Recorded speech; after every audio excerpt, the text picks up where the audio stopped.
ನಮಸ್ಕಾರ ವೀಕ್ಷಕರೇ. ಇಡೀ ಕರ್ನಾಟಕದಲ್ಲಿ ದರ್ಶನ್ ಮೇಲೆ ಕೊಲೆ ಆರೋಪ ಹಾಗೂ ರೇಣುಕಾಸ್ವಾಮಿಯನ್ನ ಅವರು ಕೊಲೆ ಮಾಡಿದ್ದಾರೆ ಎನ್ನುವಂತಹ ವಿಚಾರ ಈಗ ದೊಡ್ಡ ಸಂಚಲನವನ್ನ ಸೃಷ್ಟಿ ಮಾಡಿದೆ. ಅಷ್ಟಕ್ಕೂ ದರ್ಶನ್ ಅವರು ಟ್ರಿಗರ್ ಆಗಿದ್ದ ವಿಚಾರ ಯಾವುದು ಅಂದರೆ ಪವಿತ್ರ ಗೌಡಗೆ ರೇಣುಕಾಸ್ವಾಮಿ ಕಳಿಸಿದಂತಹ ಆ ಒಂದು ಮೆಸೇಜ್ ಅದೇನು ಅಂತ ಈಗ ಬಯಲಾಗಿದೆ. ಹಾಗೆ ದರ್ಶನ್ ಪತ್ನಿ ವಿಜಯಲಕ್ಷ್ಮಿ ಒಂದು ಶಾಕ್ ಅನ್ನ ಕೊಟ್ಟಿದ್ದಾರೆ. ಅದೇನು ಅಂತಲೂ ಈ ವಿಡಿಯೋದಲ್ಲಿ ನಾನು ನಿಮಗೆ ತಿಳಿಸ್ತೀನಿ. ಈ ವಿಡಿಯೋವನ್ನ ಕೊನೆವರೆಗೂ ನೋಡಿ. ವೀಕ್ಷಕರೇ, ಚಿತ್ರದುರ್ಗದ ರೇಣುಕಾಸ್ವಾಮಿಯ ಕೊಲೆ ಪ್ರಕರಣ ಈಗ ಸಾಕಷ್ಟು ಚರ್ಚೆ ಹುಟ್ಟಾಕಿದೆ. ಈ ಕೊಲೆ ಪ್ರಕರಣದಲ್ಲಿ ಪವಿತ್ರ ಗೌಡ ಹಾಗೂ ದರ್ಶನ್ ಸೇರಿ 13 ಮಂದಿ ಅರೆಸ್ಟ್ ಆಗಿದ್ದಾರೆ. ಪವಿತ್ರ ಗೌಡಗೆ ರೇಣುಕಾಸ್ವಾಮಿ ಅಶ್ಲೀಲ ಸಂದೇಶವನ್ನು ಕಳಿಸಿದ್ದ. ಇದನ್ನ ದರ್ಶನ್ ಸಹಿಸಿಲ್ಲ ಅಂತ ಹೇಳಲಾಗ್ತಿದೆ. ಈ ಕಾರಣಕ್ಕೆ ದರ್ಶನ್ ಅವರು ಕೊಲೆ ಮಾಡಿರುವುದಾಗಿ ಎನ್ನುವಂತಹ ಆರೋಪ ಕೂಡ ಅವ್ರ ಮೇಲಿದೆ. ದರ್ಶನ್ಗೆ ಸಹಾಯ ಮಾಡಿದ್ದಂತಹ ಎಲ್ಲರೂ ಕೂಡ ಈಗ ಜೈಲು ಪಾಲು ಆಗಿದ್ದಾರೆ. ಅಷ್ಟಕ್ಕೂ ರೇಣುಕಾಸ್ವಾಮಿ ಕಳಿಸಿದ್ದಂತಹ ಮೆಸೇಜ್ ಏನು ಎಂಬುದರ ಬಗ್ಗೆ ಫುಲ್ ಡೀಟೇಲ್ಸ್ ಇಲ್ಲಿದೆ. ವೀಕ್ಷಕರೇ, ದರ್ಶನ್ ಹಾಗೂ ವಿಜಯಲಕ್ಷ್ಮಿ ದಾಂಪತ್ಯದಲ್ಲಿ ಪವಿತ್ರ ಗೌಡ ಎಂಟ್ರಿ ಆಗಿದ್ದಾರೆ ಎನ್ನುವ ಮಾತಿದೆ. ಈ ವಿಚಾರದಲ್ಲಿ ಪವಿತ್ರ ಹಾಗೂ ವಿಜಯಲಕ್ಷ್ಮಿ ಮಧ್ಯೆ ಕಿರಿಕ್ ಕೂಡ ಆಗಿತ್ತು. ಸೋಷಿಯಲ್ ಮೀಡಿಯಾದಲ್ಲಿ ಇವರು ಓಪನ್ ಆಗಿ ಕಿತ್ತಾಡ್ಕೊಂಡಿದ್ರು. ದರ್ಶನ್ ಹಾಗೂ ವಿಜಯಲಕ್ಷ್ಮಿ ಸಂಸಾರ ಚೆನ್ನಾಗಿರಬೇಕು ಅಂತ ಹೇಳಿ ಬಯಸಿದಂತಹ ರೇಣುಕಾಸ್ವಾಮಿ ಅವರು ಪವಿತ್ರಾಗೆ ಅಶ್ಲೀಲ ಸಂದೇಶವನ್ನ ಕಳಿಸಿದ್ದಾರೆ. ವೀಕ್ಷಕರೇ, ಕೊಲೆಯಾದ ರೇಣುಕಾಸ್ವಾಮಿ ಫೆಬ್ರವರಿ 27ರಿಂದ ಪವಿತ್ರ ಗೌಡಗೆ ಅಶ್ಲೀಲವಾದ ಮೆಸೇಜ್ ಮಾಡೋದಕ್ಕೆ ಶುರು ಮಾಡಿದ್ದಾನೆ. ಅಕೌಂಟ್ ಬ್ಲಾಕ್ ಮಾಡಿದ್ರೂ ಕೂಡ ಹೊಸ ಅಕೌಂಟ್ ಓಪನ್ ಮಾಡಿ ಅಶ್ಲೀಲವಾಗಿ ಮೆಸೇಜ್ ಕಳಿಸ್ತಿದ್ದ. ಕಳೆದ ಶುಕ್ರವಾರ ಮರ್ಮಾಂಗದ ಫೋಟೋವನ್ನು ಕಳಿಸಿ ದರ್ಶನಿಗಿಂತ ನಾನೇನು ಕಡಿಮೆ ಬಾ ಅಂತ ಮೆಸೇಜ್ ಒಂದು ಹಾಕಿದ್ದಾನೆ. ಇದರಿಂದ ಪವಿತ್ರ ಅವರು ಸಾಕಷ್ಟು ಚಿಂತೆಗೆ ಒಳಗಾಗಿದ್ದಾರೆ. ಆದ್ರಿಂದ ರೇಣುಕಾಸ್ವಾಮಿಯ ಈ ವಿಕೃತಿಯನ್ನ ಮನೆಗೆಲಸನಾದಂತಹ ಪವನ್ಗೆ ಪವಿತ್ರ ಗೌಡ ಅವರು ಹೇಳಿದ್ರು, ಯಾವುದೇ ಕಾರಣಕ್ಕೂ ದರ್ಶನ್ಗೆ ಹೇಳಬೇಡ, ಅವನೇನಾದ್ರೂ ಮಾಡಿಬಿಡ್ತಾನೆ ಅಂತ ಪವನ್ಗೆ ಕಿವಿ ಮಾತು ಕೂಡ ಹೇಳಿದ್ರಂತೆ. ಆದರೆ ಪವನ್ ಬಾಯಲ್ಲಿ ಹೆಚ್ಚು ಹೊತ್ತು ಈ ಗುಟ್ಟು ನಿಲ್ಲಿಲ್ಲ. ಅವನು ದರ್ಶನ್ಗೆ ವಿಚಾರವನ್ನ ತಿಳಿಸ್ದ. ಆಮೇಲೆ ದರ್ಶನ್ ಹಾಗೂ ಗ್ಯಾಂಗ್ ಸೇರ್ಕೊಂಡು ರೇಣುಕಾಸ್ವಾಮಿಯನ್ನು ಕಿಡ್ನಾಪ್ ಮಾಡಿದ್ರು. ಆ ಬಳಿಕ ಹಲ್ಲೆ ನಡೆಸಿ ಕೊಲೆ ಮಾಡಲಾಯಿತು ಅಂತ ಹೇಳಲಾಗ್ತಿದೆ.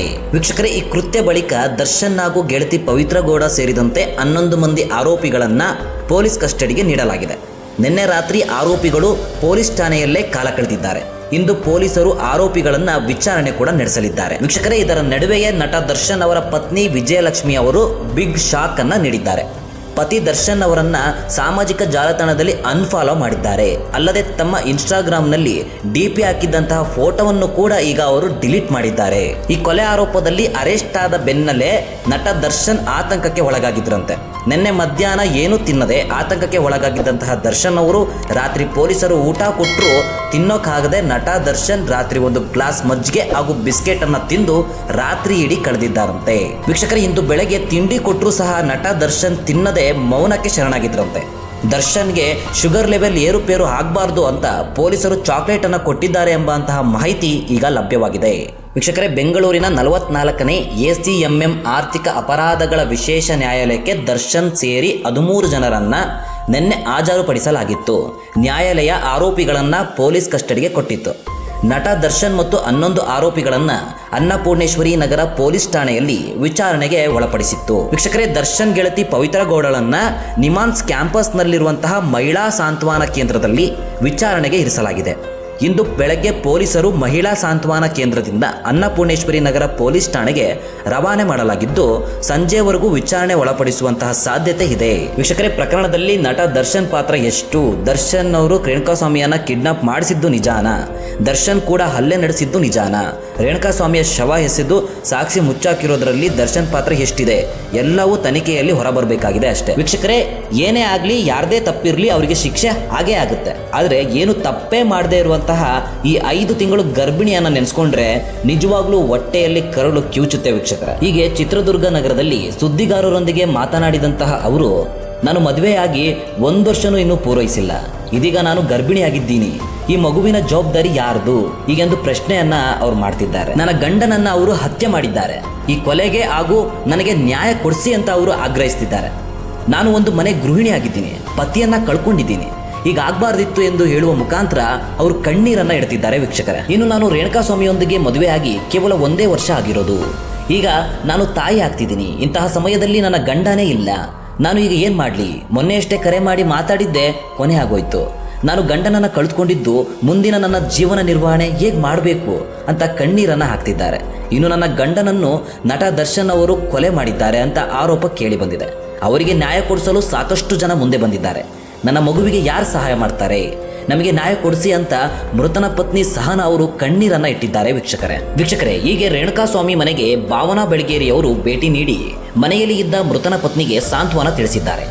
ಬಳಿಕ ಸುದ್ದಿಗಾರರೊಂದಿಗೆ ಮಾತನಾಡಿದ್ದ ಭಾವನಾ ಬೆಳಗೇರಿಯವರು ಕೊಲೆ ಆರೋಪಿಗೆ ಕಠಿಣ ಶಿಕ್ಷೆ ಆಗಲೇಬೇಕು ಅಂತ ಹೇಳಿದ್ದಾರೆ.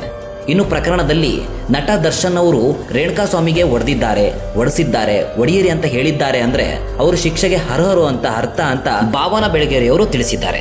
ಇದು ಆಗಬಾರ್ದು. ದರ್ಶನ್ ಆಗ್ಲಿ ಅಥವಾ ಬೇರೆ ಯಾರೇ ಆಗ್ಲಿ ಅವರಿಗೆ ಪ್ರಾಣ ತೆಗೆಯಲು ಯಾವ ಹಕ್ಕು ಇದೆ ಅಂತ ಪ್ರಶ್ನೆಯನ್ನ ಮಾಡಿದ್ದಾರೆ. ಇನ್ನು ಇಂತಹ ಕಮೆಂಟ್ಗೆ ಸೈಬರ್ ಕ್ರೈಮ್ ಇದೆ, ಅಲ್ಲಿ ದೂರು ಕೊಟ್ಟಿದ್ರೆ ಸಾಕಿತ್ತು. ಒಂದು ಪರಿಜ್ಞಾನ ಬೇಡವಾ? ಪ್ರಾಣ ತೆಗೆಯುವ ಮಟ್ಟಕ್ಕೆ ಇಳಿಬಾರದು. ಸ್ಟಾರ್ ಗಿರಿಗೆ ಇದೊಂದು ಶೇಮ್ ಆಗಿದೆ. ಇಂತಹ ಕೃತ್ಯಕ್ಕೆ ನಮ್ಮ ಖಂಡನೆ ಇದೆ. ಅಪರಾಧ ಮಾಡಿದ್ದೇ ಸತ್ಯ ಆದ್ರೆ ಖಂಡಿತ ಶಿಕ್ಷೆ ಆಗ್ಲೇಬೇಕು. ದರ್ಶನ್ ಇದರಲ್ಲಿ ಭಾಗಿಯಾಗಿದ್ರೆ ಶಿಕ್ಷೆ ಆಗ್ಲೇಬೇಕು ಅಂತ ಭಾವನಾ ಅವರು ಆಗ್ರಹಿಸಿದ್ದಾರೆ. ವೀಕ್ಷಕರೇ, ಇದಿಷ್ಟು ಇಲ್ಲಿನ ಬೆಳವಣಿಗೆ. ಇನ್ನಷ್ಟು ಮಾಹಿತಿಗಳಿಗಾಗಿ ನಮ್ಮ ಚಾನಲ್ಗೆ ಸಬ್ಸ್ಕ್ರೈಬ್ ಮಾಡ್ಕೊಂಡಿಲ್ಲ ಅಂದ್ರೆ ದಯವಿಟ್ಟು ಸಬ್ಸ್ಕ್ರೈಬ್ ಮಾಡ್ಕೊಳ್ಳಿ. ಹಾಗೆ ನಿಮ್ಮ ಅನಿಸಿಕೆಗಳನ್ನ ನಮಗೆ ಕಮೆಂಟ್ ಮೂಲಕ ತಿಳಿಸಿ. ಧನ್ಯವಾದಗಳು ವೀಕ್ಷಕರೇ.